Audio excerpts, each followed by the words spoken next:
So if you miss that this year, don't miss out next year. In fact, it might be just worth me mentioning that 2 of our children's workers are getting married this week. Lydia, who was here full-time for a year and is now working with one of our other local churches, is getting married on Thursday. And then Hannah, who works in our creche, is getting married on Saturday. So congratulations to those 2 who are getting married this week. Now, today is a family service talk, okay? Now, a family service talk is a little bit like a buffet lunch. Because a buffet lunch, there's loads of things that are going to be going on. Some of you are going to pick some things up and go, oh, I didn't really like that after all. And there'll be some other bits that you really like. So hopefully, whatever age you are this morning, whether you are 3 or 103, I don't think we quite go that high, although we had over 93 in this morning. Not people, but age group. But basically, that's what we're going to do. And the other thing about a family service is I can't really do a family talk without my waistcoat. So I brought my waistcoat with me today. So to go with a pink shirt, it works. It always works better when you've got a bright waistcoat on, okay? And so today we are looking at the subject of God's limitless grace. And we've been doing a limitless series recently, as you've heard from this morning. We talked about God's limitless presence last week. And this week we're going to do God's limitless grace. And as I was thinking about this, I thought there is a great story in the Bible that most of us, if not all of us, will know a part of the story. But as someone pointed out to me at the end of service this morning, they said, I only knew the bit in the middle. I never knew all the stuff that happened in the story. So hopefully today, you're going to learn something about a particular person. And so I want to introduce you to my friend this morning, because we're going to go back 2,600 years. We're going to go and do a whole book of the Bible in the next 20-ish minutes. And we are going to be introduced to Jonah. Come and join me, Jonah. There he is. Fantastic. It's great to see you, Jonah. I'm glad you came back after the first service. Now, Jonah, as I say, lived about 2,600 years ago. He came from the country of Israel, and he had a rather unusual job, if you can call it a job. He was what we call a prophet. No, not that type of prophet. He was a prophet. That's right, yeah.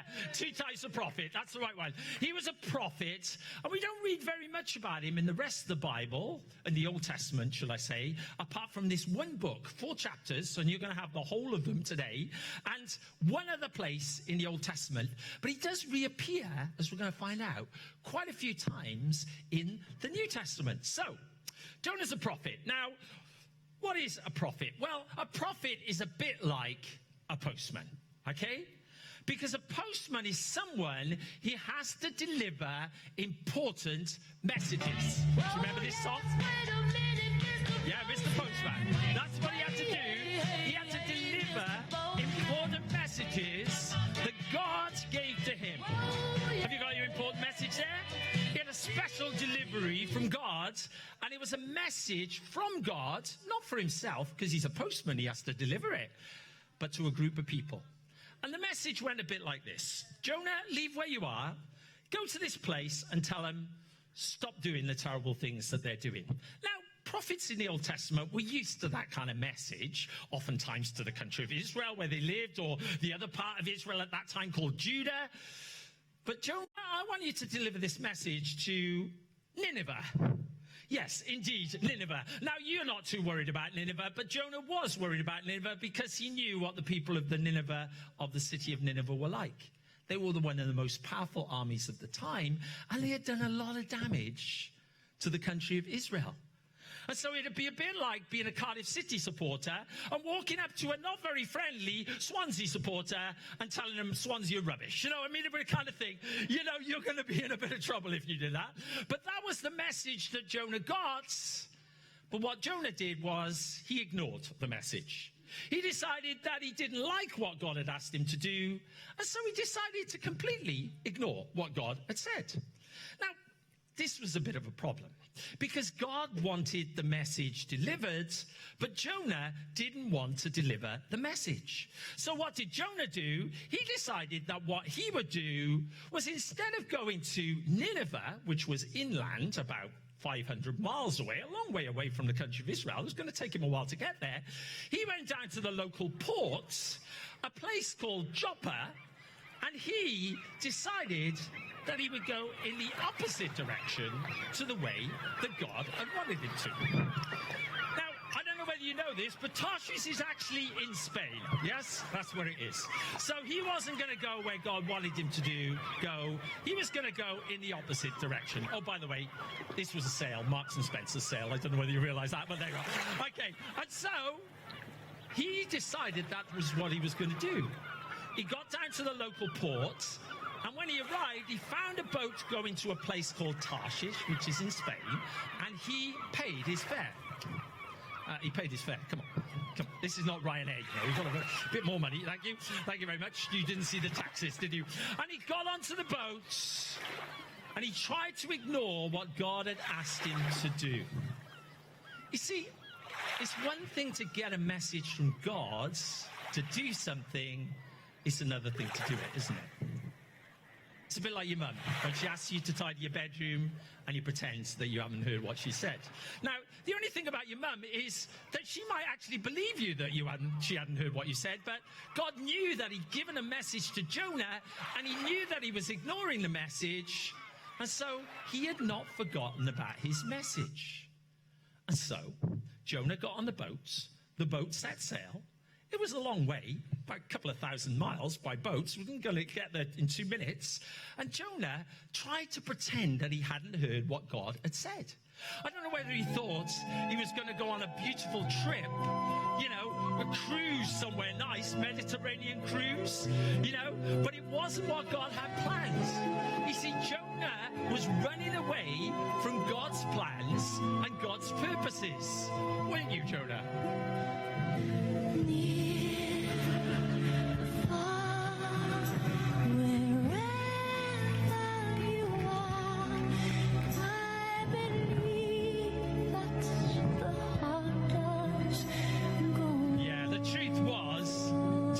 With you, it was more like Titanic than P&O Cruises. And the problem was that God had not forgotten about what he told Jonah.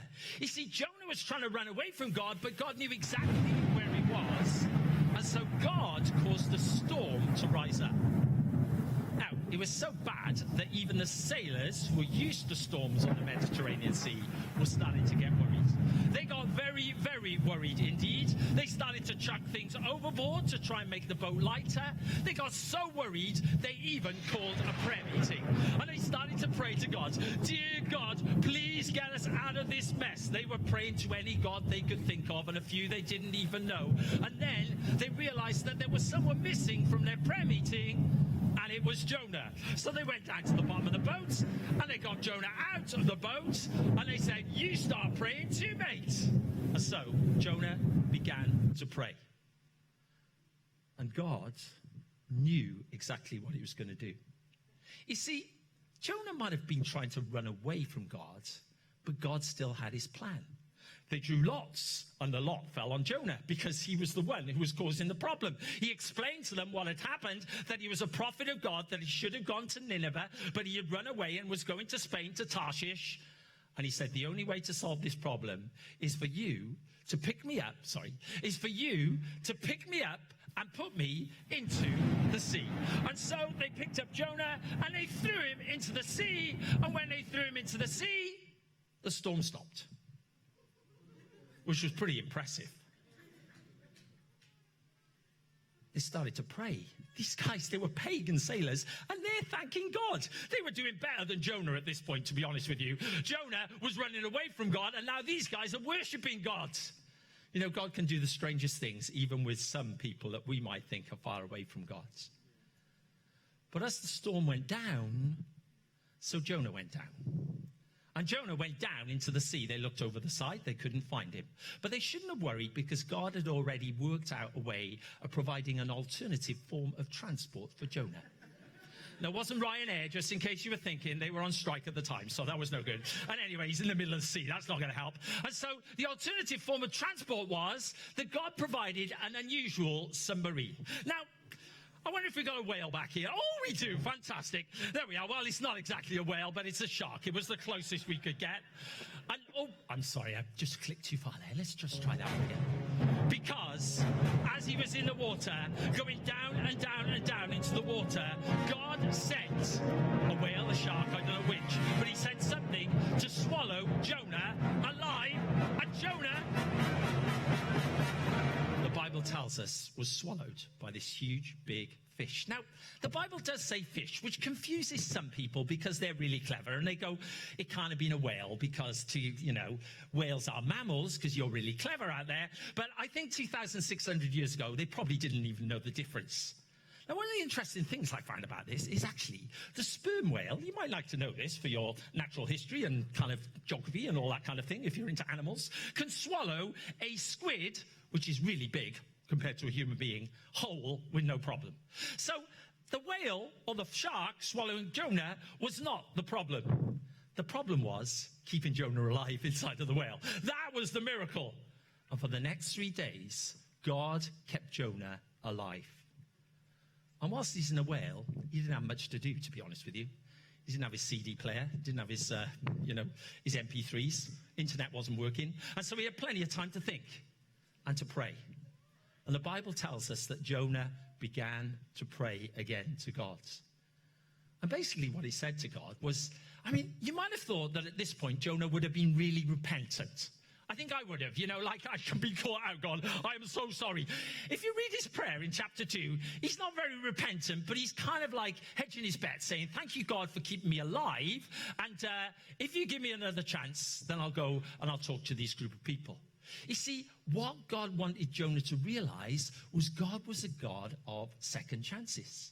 And God was going to give a second chance to Jonah because God was a God of mercy and a God of love. He is a God of mercy.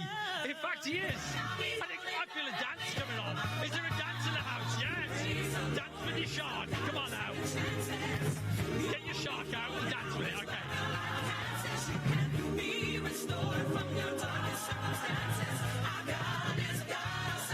He is indeed a God of second chances. And so Jonah, I'm not sure when he danced with his whale, but he had plenty of time to think about the second chance that God was giving him. Interesting, isn't it? God had called Jonah to go to Nineveh. He ran away and wanted to go to Spain on holiday. And where did he end up? If you're on holiday at the moment, this is what you're experiencing. 3 wet days in Wales. We've all been there, haven't we? He has 3 wet days in Wales, but he has plenty of time to think about where he's been going. Oh, it's a terrible joke. You shouldn't have known that one already. But as he's there, he says, God, give me another chance to go back to the city of Nineveh. After 3 days, the whales spat Jonah out. And now, that was beautiful. You did that very well this time round. Spat Jonah out, and Jonah was on the seashore, now going in the right direction instead of the wrong direction. But of course, it wasn't the end of the story, because now Jonah has to do what God has asked him to do. Now he has to go on his travels to Nineveh and deliver the message, knowing full well that the people in this city were not exactly the nicest people in the world and could do Jonah an awful lot of damage. But he knew what his message was. Go to the city of Nineveh, and after 40 days, if they don't repent, then I'm going to judge the people. And so Jonah arrived in the city of Nineveh. Jonah, thank you. He arrived in the city of Nineveh, armed with his suitcase, which had survived the travels, which was pretty impressive. That's even better than Ryanair. You usually lose it on the way. And when he got there, he took out the message that God had given him, which was 40 days to change your ways. And so he went around the city, which was huge, by the way. It took him a day just to travel around the city, and off he went for 40 days. All of you Cliff Richard fans can now be 40 days. 40 days. I want to see the she'll be back home in 40 days. 40 days. I want to tell what voodoo, that will be the very thing that I do. I want to see the she'll be back home in 40 days. How many days was it? I want to see the she'll be back home. How many? In 40 days. How'd you do 40? I want to see the she'll be back home in 40 days. Right. So, he got to the city, delivered the message, and a few things happened. First of all, unlike Swansea fans, they didn't kill him. So that was a good start. He was still alive. The second thing, which probably was even more amazing to you, was they listened to what he said. In fact, so much so that the people, the Bible said, listened to what Jonah said, and they began to put things right. Not only the people, the ordinary people, but the king of the whole city said, guys, this is our chance. God is giving us a chance to do the right thing instead of the wrong thing. We need to show God that we're serious about this. Now, back in those days, if you were serious, you did a few things. You put on sackcloth, which is the kind of stuff you get when you buy T-shirts from Primark. It's that kind of thing. No, it's not. It's not. It's good. Okay, so you put on your sackcloth, and they put ashes on their heads. It was a way of saying to God, God, I'm sorry for what I've done wrong. You would have thought that at this point, Jonah would have been really happy. Because not only was he alive, but they listened to his message. But when we meet Jonah again, he was really, really grumpy. I mean, so much so that he sat outside of the city and he waited. You see, he was hoping that God would change his mind again and destroy them, because he didn't like them. The truth of the matter was that when you asked Jonah about the people of Nineveh, this would have been his reply. I really don't care. It would have. I really don't care. He didn't care. He didn't care. Trust me. He doesn't look like he cares, does he? So much so that he didn't even bother doing his line. He doesn't care. Okay, he didn't care. Because the truth was, he wanted God to destroy Nineveh. He didn't think they deserved a second chance. In fact, if you read the last chapter of Jonah, the 4th chapter, it says, I knew this was going to happen. That's why I ran away. He didn't run away because he was scared. He didn't run away because he didn't want to deliver the message. He ran away because he knew that if he did deliver the message, there was a chance that God might give these people a second chance. And he didn't like him. He didn't want him to have a second chance. And that's why, for the next lot of days, he sat outside of the city, hoping that God would change his mind and destroy the lot of them. Because he didn't believe they deserved God's limitless grace. Well, let's think about them. They were a bad bunch of people. They had done a lot of damage to Jonah's country. They had hurt people that probably Jonah knew. Jonah's a prophet thinking, why on earth should God give them a second chance?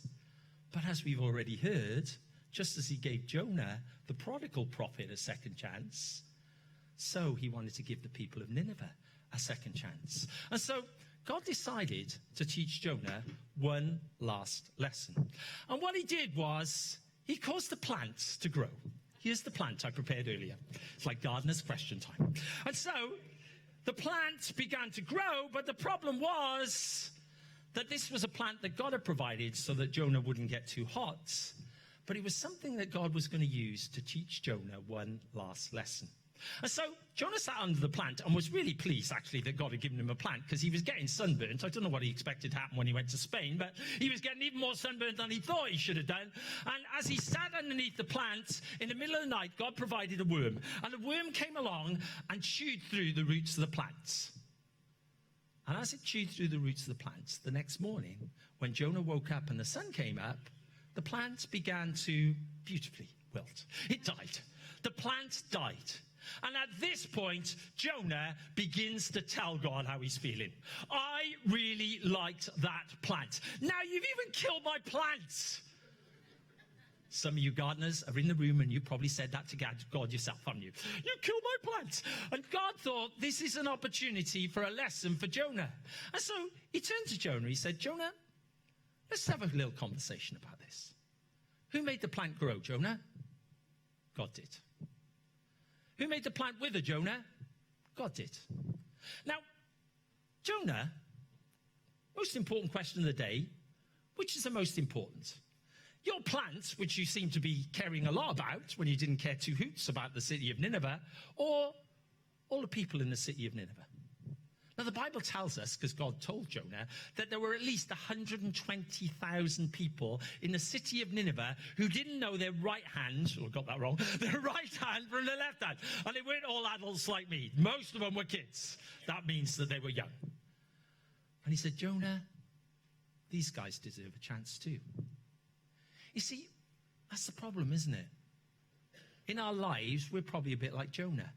Some people we like and we think, yeah, of course God should love them, especially me. I mean, I deserve it, we might think to ourselves.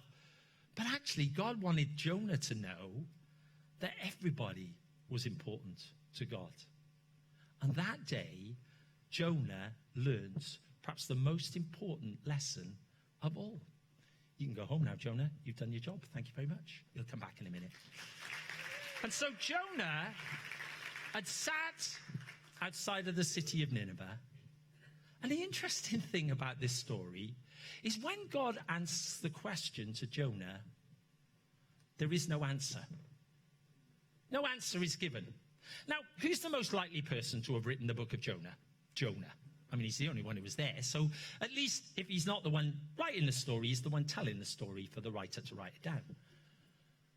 But Jonah knew what the answer was, just like you and I know what the answer is. Which is more important, a tree? Now, we might like trees. We might even hug them if we're that kind of a person. But compared to a whole city, the city was more important than the tree. But the truth was that Jonah didn't like the people in the city of Nineveh. And you might be sitting there today thinking, oh, that's all right for you to say, but you don't know what my boss is like. Or you don't know what my wife is like. No, I know what my wife is like. She's lovely. But anyway, you don't know what one of my relatives is like. You don't know what that person who's hurt me is like. And you might, like Jonah, go, actually, they deserve God's punishment because they're really bad. I mean, they don't deserve a second chance. But God had given a second chance to Jonah to remind him that God is a God of second chances. Like I said about this story, we actually read about Jonah back in the New Testament because Jesus uses him as an example. He says, just like Jonah was in the belly of the fish or the whale, actually it does translate in Greek as well, so perhaps by that time they worked out the difference, but now he says, in the same way, I am going to be in a tomb for 3 days before I rise again from the dead. And why did Jesus come? Jesus came to give us a second chance. Jesus came to take the punishment that we deserve. Unlike Jonah, he was a willing person. He was willing to go through all that he went through because of God's love for us. God wanted us to know that he was a God of second chances. Now, we've nearly finished our talk, but I want you to do something just for a moment. I want you just to close your eyes. And as you close your eyes, perhaps there'll be someone, as I mentioned this, that will come into your mind. Someone who's hurt you. Someone who you think, well, I don't think they deserve a second chance. It might be a relative. It might be a work colleague. It might be a boss. It might be someone who you've had relationship with before and that relationship has broken down. And like Jonah, you're sitting there going, God, they deserve everything you throw at them. And yet God is saying to you, I love that person too.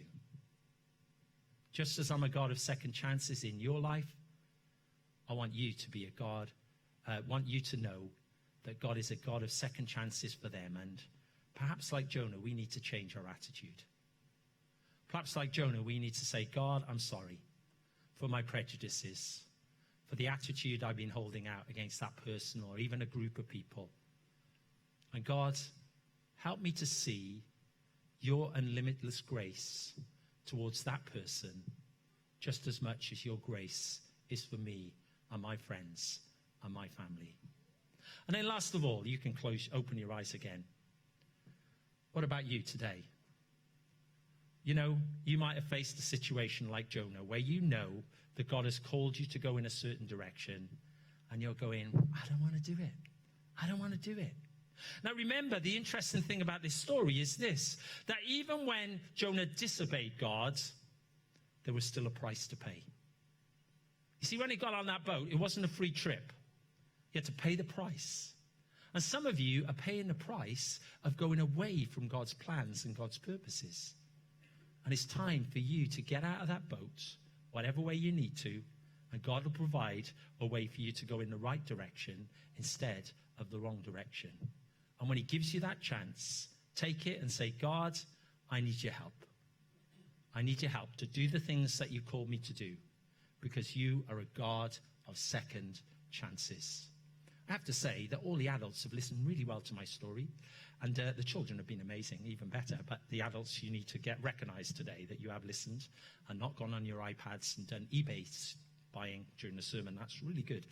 But I'm going to pray as I finish my story today. Lord God, we thank you for this opportunity today. We thank you for what we've heard about the life of Jonah. Lord, here was a prodigal prophet who didn't want to do what you'd asked him to do, and yet, when it came to it, he learned a vitally important lesson.